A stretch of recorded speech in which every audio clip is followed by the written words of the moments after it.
On June 13, 1943, Real Madrid beat Barcelona 11-1 in the second leg of their Copa del Generalissimo semi-final tie in one of the most controversial football matches in Spain's history. Barca had won the first leg 3-0 and traveled to the Estadio Chamartín Real's home before the Santiago Bernabéu, hoping to progress to the final. Joan Barão, a football historian, says that Real Madrid turned the tie around is not surprising.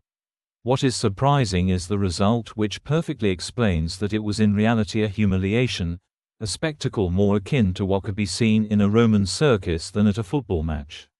In the first game, Barcelona had hosted Real amid a tense atmosphere, with the end of the civil war just 4 years earlier, still fresh in the memory. There was a law of political responsibilities by which anyone who was not loyal at the beginning of the regime was deemed suspicious.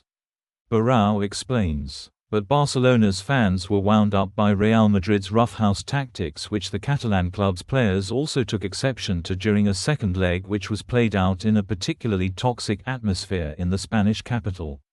Indeed, Barão says that the pro-Madrid media had written a number of scurrilous stories in the lead-up to the second leg which generated such hostility at Chamartín that the visitors did not dare participate in the proceedings. As a result, by half-time, Real were already 8-0 up, and Barca a man down following the contentious dismissal of Benito Garcia. According to the widow of Barca goalkeeper Luis Miro, the Madrid forwards had kept pushing as if the game was still level. So Miro gave them the ball and told them to score if they wanted, given they seemed so keen to publicly humiliate their opponents for their perceived insolence. The Real strikers refused that offer, but that still did not prevent the most one-sided result in the history of the Clásico, 11-1 to Madrid.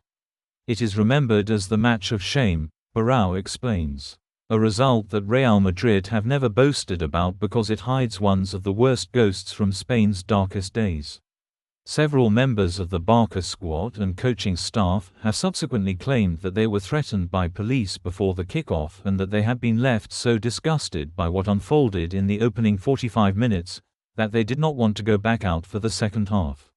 Legend has it that the Spanish director of state security threatened them into doing so, but Barão says that's a story that nobody has ever been able to prove, and there is not a single member of the Barcelona team left now.